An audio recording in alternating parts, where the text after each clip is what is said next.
मोदी जी की बात मानोगे कि नहीं? सोना खरीदोगे कि नहीं खरीदोगे? यार मोदी जी कह देंगे खाना खाना छोड़ दो तो कैसे छोड़ देंगे यार? हम कोई अंधभक्त हैं जो गोबर और पेशाब पी के गुजारा कर लेंगे? हम रोटी खाते हैं। अरे प्रधानमंत्री क्या, पहले जनता से कहने से पहले उस पर अमल करो। पहले भी कह चुके हैं विदेशी चीजों का बहिष्कार करो, कह चुके हैं ना। उनके पास सारी चीज विदेशी है। अरे तेल खाना तो गलत बात है, तो कम खाओ, अच्छी बात है। क्यों? हमारा तेल बिना गुजारा नहीं होता, हम तो तेल खाएंगे। और 10% की कह रहे हैं मोदी जी, हम तो भाई 20% और बढ़ाएंगे, क्योंकि मेहनत से खाते हैं। मोदी जी नहीं खिला रहे हैं। अगर मोदी जी खिलाते हैं अपने पैसे से तो हम कम कर देते। घरवाली से भी कहते कम खा भाई, हम अपनी मेहनत से करते हैं, जैसा हमारा स्वाद होगा वैसा खाएंगे। मोदी जी तो इसे तुम्हारे भले के लिए तो कह रहे हैं कि कम घूमो। मोदी जी पहले देश का भला करें और अपना भला करना छोड़ दें। हमसे कह रहे हैं कि आप बाहर मत जाओ, हम तो खैर बाहर नहीं जाते भाई, इतने बड़े आदमी नहीं है। गर्मी है, कब बाहर जाओगे यार? गर्मी वैसे ही है। तो उनके लिए गर्मी नहीं है या ये इतना तेल भूखेंगे? बस 5-5 दिन के लिए विदेश जा रहे हैं, ठंडी जगह पे जा रहे हैं, और जबकि इन्हें कोई नहीं बुलाता, ये जबरदस्ती जाके गले पड़ते हैं। आपको देखा होगा कि विदेशी मीडिया भी थूक रही है, जाके जबरदस्ती गले पड़ जाना, ही करना। भाई ये कौन सा प्रधानमंत्री है? ऐसा प्रधानमंत्री तो भाई मैंने पहले देखा। अगर लोग बागों को लगता है कि बहुत अच्छा प्रधानमंत्री है तो बनाओ भाई, करो अपना बेड़ा गर्क देश का। सोना नहीं, मैं पूरा आपको बताता हूँ कि आखिर ऐसा क्यों बोला है मोदी जी ने कि 10% तेल कम। एक मिनट में आप खरीदना बंद करो। मैं सोना खरीदना बंद क्यों करूंगा? मेरे पास पैसा होगा तो मैं 100% खरीदूंगा, नहीं होगा तो नहीं खरीदूंगा। पेट्रोल, अरे यार ये बताओ कि बिना बाइक के कैसे चला जाएगा, बिना गाड़ी के कैसे चला जाएगा, ये बताइए। घर से काम करो ना। वो कह तो नहीं वर्क फ्रॉम होम करो। वर्क फ्रॉम होम करो, चले एक काम ही, बाहर हमको जाना ही नहीं होता, मार्केट नहीं जाना होता, बहुत सारी जगह जाना होता है, ये बताइए। इंदिरा गांधी थी और जो लाल बहादुर शास्त्री थे, जैसे इंदिरा गांधी ने अपना सोना दिया था देश के लिए, सोना उन्होंने कहा था, सोना गिरवी रख दिया था। लाल बहादुर शास्त्री ने एक टाइम व्रत रखना शुरू कर दिया था। मोदी जी ने कहा कि हम विदेश यात्रा मत जाइए, वो खुद यात्रा। तो वो ये कह रहे हैं कि आप तो 10% खाना छोड़ दीजिए, लेकिन मैं नहीं छोड़ूंगा। उन नेताओं को ये नेता ही नहीं मानते कि इंदिरा गांधी ने सोना दिया, कोई मतलब नहीं उनको। मैं तो अब रोड शो करूंगा और अब विदेश जा रहा हूँ 5 दिन घूमने के लिए, ऐसे देश में जहाँ ठंडक है, अब कोई गर्मी वर्मी नहीं है, ऐसे देश जा रहे हैं वो घूमने के लिए। 5 देश आराम से जाएंगे और 35 से 50 करोड़ रुपए का खर्चा होगा। उसमें जो ईंधन आएगा, जो उनकी फ्लाइट जाएगी, जो 8400 करोड़ रुपए की है, आखिर उसका भी तो खर्चा होगा। वो खर्चा कहाँ से आएगा? वो पेट्रोल कहाँ से आएगा? ईंधन कहाँ से आएगा? वो बताइए मुझे। राहुल गांधी हुए, अरविंद केजरीवाल हुए, अखिलेश यादव हुए, कहीं ना कहीं ये कह रहे हैं कि देश में आर्थिक संकट की जो है, अब चुनाव खत्म हो गया, आर्थिक संकट आ गया, संकट की बात होने लगी। देखो ये पढ़े लिखे नेता हैं, विजनरी नेता हैं, पहले चीज़ों को भांप लेते हैं। ये इन चीज़ों में पॉलिटिशियन हैं, अच्छे पॉलिटिशियन हैं, अच्छे पढ़े लिखे लोग हैं। ऐसा नहीं कि ये अनपढ़ हैं, चौथी पास हैं। अब देखिएगा बीजेपी सरकार कैसे कैसे नेताओं को मुख्यमंत्री बना रही है। एक ऐसे करप्ट व्यक्ति को पश्चिम बंगाल का मुख्यमंत्री बना दिया, जिसका क्लियर में वीडियो वायरल हुआ था, वो लेता हुआ किसी से फ्रॉती लेता हुआ, पैसे लेता हुआ। आपने देखा भी होगा, शायद सबने देखा वो वीडियो, मैंने तो देखा है। बताओ ऐसे लोगों को मुख्यमंत्री बना देते हैं ये लोग। क्या सरकार बनाने के लिए कुछ भी कर सकते हैं ये लोग। वो क्या लग रहा है, जैसे ये लोग सारे नेता अपील कर रहे हैं कि जो संकट की घड़ी थी अब आ गई है, तो क्या लोग अब खाना पीना बंद करेंगे? देखो खाना पीना बंद नहीं, लेकिन मैं इतना तो जरूर कहूँगा, प्रधानमंत्री मोदी जी ने 1 साल के लिए बोला है, लेकिन शायद अखिलेश यादव जी हुए, राहुल गांधी जी हुए, केजरीवाल जी, या और भी बड़े बड़े जो नेता हैं, जो शिक्षित नेता हैं, जो जानते हैं, उनसे सलाह लीजिए कि आखिर इन परिस्थितियों से कैसे बाहर निकला जाए। इस पर काम करिएगा।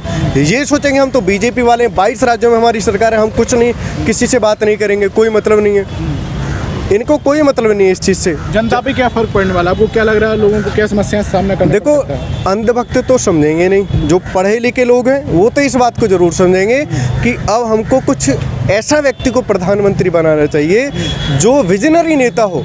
और मुझे जो बड़े नेताओं की बात करने लगे तो मुझे राहुल गांधी से अलावा कोई नहीं दिखता। राहुल गांधी हुए, अखिलेश यादव हुए। नहीं, अब जो परिस्थितियां अभी आई हैं उसकी बात की जाए तो उसमें अभी क्या लग रहा है, आम जनता को क्या क्या समस्या होने वाली है? सारी समस्या होंगी। एक देश का कोई प्रधानमंत्री जब इस चीज़ को बोलते हैं कि 10% आप खाने पर कम करिए, तो सीधी सी बात है कि परिस्थिति तो खराब है। अभी बताइए, शेयर मार्केट भी आज डाउन हुआ है। मोदी डाउन होगा वो तो 100% होगा। बताइए सोने का क्या होगा? सोने को बोल दिया है कि 1 साल तक सोना मत खरीदिए। उन बेटियों का क्या होगा जिनकी शादी होगी? अब मोदी जी बोलते हैं कि कांग्रेस पार्टी ने मंगलसूत्र छीन लिया। मंगलसूत्र कांग्रेस पार्टी ने छीना है या मुझे बताइए आप लोग कि बीजेपी पार्टी ने छीना? कैसे खरीद पाएंगे जब 1 साल के लिए मना कर दिया? आपको क्या लग रहा है आम जनता में अब क्या समस्याएं आने वाली हैं? अगर पेट्रोल की समस्या थी तो पहले क्यों नहीं बताई गई? देखो भाई, पेट्रोल की समस्या तो पहले ही थी। जब ये युद्ध हुआ और तेल आना बंद हुआ, जो हमारे पास 4-5, क्योंकि अभी तक राहुल ने जब भी बात उठाई तो इन्होंने कहा था हमारे पास भरपूर स्टॉक है। ये एक अफवाह थी, हमारे पास तेल नहीं है, और तेल नहीं होगा और पेट्रोल नहीं होगा तो भाई सब चीज़ पे महंगाई आएगी और लोग बागों को हर चीज़ आम जिंदगी में, आम रोज़मर्रा की ज़िंदगी में बहुत फ़र्क पड़ेगा। लोग बागों के नौकरी जाएंगी, महंगाई इतनी हो जाएगी कि लोग बागों को खाने के लाले पड़ जाएंगे। पर आपको क्या लग रहा है आर्थिक आपातकाल आ गया है क्या? बिल्कुल आ गया, आर्थिक आपातकाल आ गया। और ख़ास करके मुझे तो तभी संभावना थी जब राहुल जी ने कहा था, पर मोदी जी ने मुंह से कह दिया ना, तो अब समझो कि बिल्कुल अब लोग बागों के निवाले भी छिन जाएंगे। गरीब आदमी तो पहले से ही मरा हुआ है। गरीब आदमी तो सोना खरीदता ही नहीं है, बाहर जाता ही नहीं है। और सोना खरीदने लायक सिर्फ बीजेपी के आदमी रह गए, बीजेपी के नेता वही खरीद सकते हैं। आम आदमी आज सोना नहीं खरीद। अभी क्या लग रहा है इस चुनाव जो थे उन्हें निपटाने की कोशिश की गई, वो हार ना जाए कहीं, इसलिए ये चीज़ निपटाएंगी। सबसे बड़ी बात तो यही थी कि इलेक्शन से 5 राज्यों में, और 5 राज्यों में हिंदू खतरे में था, वहाँ से निकाल दिया इन्होंने, खतरे से बाहर निकाल दिया हिंदू। अब फिलहाल उनके पास टाइम ही टाइम है, तुम मरते रहो। वो गई 5 दिन के लिए, 5 दिन के लिए। अभी चुनाव है नहीं, अगले साल हैं यूपी के और तुम्हारे सारे पंजाब के, तब तक वहाँ के हिंदू खतरे में आ जाएंगे, तो फिर मोदी जी लग जाएंगे। और जब तक अगले चुनाव तक अगर यही हालात रहे और यही चीज़ रही तो मेरे ख्याल से बीजेपी का नाम लेने वाला कोई नहीं बचेगा। और सबसे बड़ी बात, मुझे बड़ी तकलीफ होती है, किसी टाइम कांग्रेस की उसके प्रधानमंत्री रहे, नेहरू जी रहे, इंदिरा रही, राजीव रहे, पीवी नरसिम्हा राव रहे और तुम्हारे ये मनमोहन सिंह रहे, इन्होंने देश के लिए कुछ ना कुछ किया। नेहरू जी ने बहुत किया, अपनी संपत्ति दान की, संपत्ति दान ही, एम्स, IIT पता नहीं क्या क्या बनवाया। इंदिरा जी ने भी देश के लिए जान दे दी। हमारे क्या नाम है, राजीव गांधी, ये भी देश के लिए शहीद हो गए। पर मेरी नज़र में एक बात देख ली, मैं आज हकीकत में कहना चाहता हूँ, अगर इस देश का अब तक का प्रधानमंत्री सबसे नालायक और सबसे कामयाब प्रधानमंत्री है तो मोदी जी। नालायक भी सबसे बड़े हैं और कामयाब भी हैं। नालायक इसलिए कोई काम नहीं किया, कोई भी काम आज मैं तुम्हें गारंटी देता हूँ, और यहाँ जितने भी हैं और ये तुम्हारा चैनल देख रहे हैं, गारंटी देता हूँ कोई 5 काम पहले भी आपके चैनल पर मैंने दिया था, कोई 5 काम गरीबों के हित में। वो कह रहे हैं विदेशों में डंका बज रहा है, विदेशों में डंका बज रहा है, विदेशों में थू थू हो रही है। आपने आजकल चैनल देखे होंगे, एक पाकिस्तान का वो आ रहा प्रवक्ता बलोच, पूरा नाम याद नहीं है क्या, तो इनकी धूल उतारता है बैठ के चैनल पे, कितनी धूल उतारता है। तो ऐसा ही विदेश में डंका बज रहा है, आप बजाते रहो। यहाँ तो हिंदुस्तान के पत्रकार या जो भी हैं वो डंका बजा रहे हैं, पर यहाँ नहीं, यहाँ नहीं।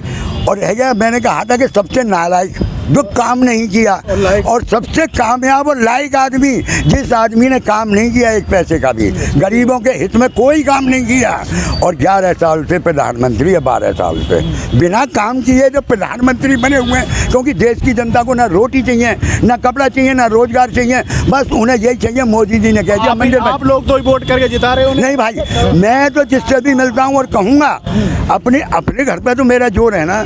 मैंने हर बार अपील की है कि भाई मोदी जी बीजेपी को वोट मत दो, चाहे गड्ढे में घेर दो, पर आएगी समझ में, लोग बागों की आएगी समझ में। जब ये इनके पास जो पैंट है ना, जो पैंट और कच्चा पहन रखा है, अगर बीजेपी ने ये भी ना उतरवा लिया ना, तब इनकी समझ में आएगी कि हाँ भाई हमने बड़े पछताएंगे। हम लोगों की घट गई, आने वाली जो युवा पीढ़ी है ना, उसके साथ बहुत बुरा हाल होने वाला, रोटी भी नहीं मिलेंगे। फिर पूछूंगा कि तुम्हें राम खाने को दे रहा है या मोदी खाने को दे रहा है, फिर ये चिल्लाते रहेंगे कि मोदी ने ऐसा किया, जब तक देश का बेड़ा गर्क हो चुका होगा। ये जो हमारे मोदी जी ने बोला है सोलर 12 के लिए बोला है कि वो सरकार दे रही है, तो एक चीज़ आप समझिएगा यहाँ पे कि सोलर के लिए इसलिए बोला है प्रधानमंत्री जी ने क्योंकि सोलर पे कोई दिक्कत नहीं है। हमारे देश में जो बिजली है वो 99.6% भारत में बनती है, 0.4% बाहर से हमारे विदेश से मतलब खरीदते हैं। तो मुझे लगता है कि बिजली की तो कोई दिक्कत नहीं है भारत में।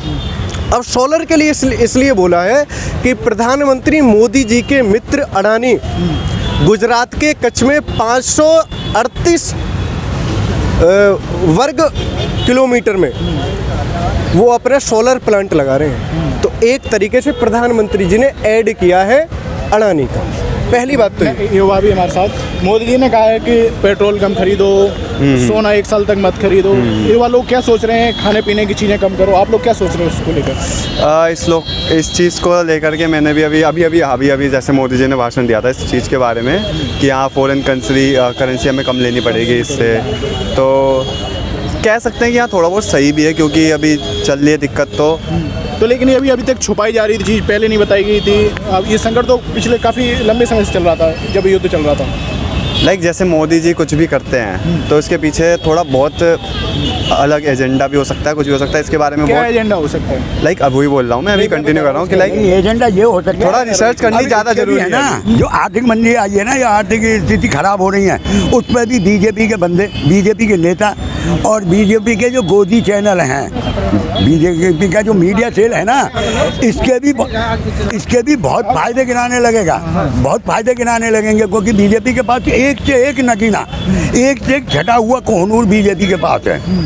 जैसे रवि किशन है और तुम्हारे मनोज तिवारी हैं, कंगना राणावत है और एक आ गई है मैथिली ठाकुर, वो भी आ गई हैं, वो भी उन नगीनाओं में से हैं। तो जितने भी नगीना है ना बीजेपी के पास भर्ती हैं, और बीजेपी का जब तक ऐसे बेवकूफ़ और जनता भी बेवकूफ़ बनी रहेगी ना, तो भाई बीजेपी का कोई कुछ नहीं बिगाड़ सकेगा। और मैंने आपको याद हो सकते हैं, मैंने ये कहा था उस दिन, शर्मा जी भी थे, मैं कि भाई बंगाल में बीजेपी आने वाली है। देखो मोदी जी ने जो ऐसा बोला है उसके पीछे एक पूरा प्रॉपर रीज़न है जो लोग समझ नहीं पा रहे हैं चीज़ों को। रीज़न ये है, मोदी जी ने इसलिए बोला कि अभी ब्रिक्स की एक बैठक हुई थी जिसमें हमारे 11 देश हैं, अमेरिका नहीं है। 11 देशों में बात ये हुई थी कि जो हमारा व्यापार है उसे हम अपने देश की करेंसी से, जिस देश की जो करेंसी है उस देश की करेंसी से व्यापार करेंगे, डॉलर से नहीं। तो उन 11 देशों में से 10 देशों ने इस बात को एग्री कर दिया। और आप गूगल करके देख लेना, ऐसा नहीं कि मैं हवा में तीर मार रहा हूँ, गूगल करके देख लेना, सबने एग्री कर लिया। लेकिन हमारे प्रधानमंत्री मोदी जी ने उसके लिए मना कर दिया। क्यों मना किया? पता नहीं उनकी कौन सी फाइल ट्रंप के पास है। आखिर क्या ऐसी खुफिया बात है जो ट्रंप साहब के पास है जिसकी वजह से वो चुप लगा जाते हैं, कुछ बोल नहीं पाते? बताइए। सिर्फ वही रीज़न है, उनको लगता है कि अभी डॉलर लगभग 95 रुपए के समथिंग पहुंच गया है, वो 100 पार नहीं हो जाए, ऊपर 95 से ऊपर है, 95 से ऊपर है। तो वो यही सोच रहे हैं कि 100 प्लस में नहीं चला जाए, इसलिए कर रहे हैं ये सारी चीज़ें। और उनको लगता है कि इस चीज़ से जो रोज़मर्रा की चीज़ें हैं, क्या उनको कम करने से ऐसा हो जाएगा? कम कर लेंगे। आप बताइए, आप कहीं जाना हो, आपको मान के चलिए न्यू दिल्ली जाना हो तो आप नहीं जाएंगे, बाइक से नहीं जाएंगे, क्या आप पैदल जाएंगे वहाँ के लिए? जितना आप मेट्रो यूज़ करो। आप एक बात बताइए, नई दिल्ली जाने के लिए जितना पैसा आप मेट्रो में देंगे उतना ही आपका पेट्रोल लगेगा। तो आप मेट्रो से जाना उचित समझेंगे, आप बाइक से जाना उचित समझेंगे? तो अभी संकट है तो इसीलिए तो मोदी जी कह रहे हैं। संकट क्या, आप तो पैसे देखेंगे ना कि मेरे तो पैसे कम खर्च हो रहे हैं, जिसमें कम खर्चा होगा उसमें उसको तो आप यूज करोगे। एक बात बताइए, आप अभी तक बीजेपी सरकार ने 12 साल हो गए बीजेपी सरकार को, एक चीज़ की मैन्युफैक्चरिंग नहीं करी है। जिन फ़ोनों से आप वीडियो बना रहे हैं, जो फ़ोन मेरी जिम में रखा है उसका एक पार्ट भी इंडिया में बनता है, मैन्युफैक्चरिंग करते हैं इंडिया वाले। एक फ़ोन नहीं है भारत के पास कीपैड वाला भी। बस इनको एक ही काम है, हिंदू मुस्लिम करिए, हिंदू मुस्लिम करिए। हिंदू मुस्लिम करने से बस किसको फ़ायदा हो रहा है? अमीर लोगों को फ़ायदा हो रहा है। ये बीजेपी के कम से कम 5-10% तो लोग ऐसे हैं जिन्होंने अपनी बहनों की, अपनी भतीजों की शादी मुसलमानों से करके उनको कोई दिक्कत नहीं है। लड़ेगा कौन सड़क पे आके? लड़ेगा सड़क पे आके सिर्फ वो जो गरीब होगा। आराम से जो अमीर लोग आपने देखे होंगे कि वो क्रिकेट मैच का मज़ा ले रहे हैं, उनकी जो ईद होती है ईद का मज़ा ले रहे हैं अमीर लोग। अमीर लोगों के लिए हिंदू मुस्लिम नहीं है, सिर्फ गरीब लोगों के लिए। बताइए सही, मोदी जी ने जितनी भी अपील की है, क्या बीजेपी नेता आगे आएंगे और ये सारी चीज़ें अप्लाई करेंगे? बीजेपी नेता सबसे ज़्यादा तेल, वो कोई 1 किलो खर्च हो रहा होगा जिसका घर में 10 दिन में वो 2 किलो करेगा, वो तो निकम्मे हैं बीजेपी वाले। यार ये बताइए, जब उनके पास कोई नेता ही शुद्ध का नहीं है, कहाँ नेता उनके पास? 10% नेता होंगे बस अच्छे, बाकी हरामखोर नेता उनके पास। आपको क्या लग रहा है, आपके घर पे क्या फ़र्क पड़ने वाला है इस सबका? देखो भाई, जो इस टाइम जो हालात चल रही हैं, तो घर पे फर्क पड़ता है सबके तई, चाहे वो मिडिल क्लास है चाहे गरीब है, घर पे फर्क सबसे पे पड़ता है। जब महंगाई बढ़ेगी तो ज़रूरी है, पेट्रोल महंगा होगा, डीजल महंगा होगा, गैस महंगी होगी। आपने देखा होगा मार्केट में अब जो चाय 15 रुपए की थी अब 20 रुपए की हो गई भाई, क्योंकि उन्होंने भी अपना पर्चा निकाला। फर्क हर एक में पड़ता है, हर घर पर पड़ता है, फर्क नहीं पड़ता तो जो पैसे वाले हैं, अडानी हैं, अंबानी हैं या बड़े बड़े पैसे वाले हैं, इनके ऊपर फर्क नहीं पड़ता। सिलेंडर इनकी तरफ से 5,000 का हो जाए तो भी इनके ऊपर फर्क पड़ता। हमारे जैसे जो गरीब तबका है उनके ऊपर, सबके ऊपर फर्क पड़ता है, मिडिल क्लास में फर्क पड़ता है। रह गई इस देश की हालात, अगर यही हालात रहे तो आज देश के अंदर हर आदमी जो गरीब तबका है उसमें आधे तो बेचारे भूखे मर लेंगे, क्योंकि हालात ऐसे हो गए। यहाँ तुमने देखा होगा अभी में कुछ दिन पहले जब गैस सस्ती थी, मतलब गैस पर रेट नहीं बढ़ा था, तो यहाँ 15 दुकान लगती थी। कोई मोमोज वाला, कोई चटनी वाला, कोई कुछ छोटे छोटे अपने काम कर रहे थे, कमा रहे थे। आज तुम्हें यहाँ से लेके वहाँ तक एक भी दुकान नजर आएगी नहीं आएगी। क्यों? कि सिलेंडर ही इतना महंगा है कि वो क्या भाव तो लाएगा और क्या भाव बेचेगा, तो फर्क पड़ता है ना। गरीब आदमी पे ज़्यादा फर्क पड़ता है। गरीब पे 993 का कर दिया, बताइए सिलेंडर 993 रुपये नहीं होते। एक गरीब आदमी कहाँ से 993 रुपये लाएगा? 993 रुपये ला करके मान के चलिए वो चाय की दुकान खोलता है तो पहले 10 रुपए की चाय देता था, अब 15 रुपए की चाय होगी। बताइए चाय कैसे पियेंगे लोग? उसके ग्राहक कम हो गए फिर चाय पीने वाले।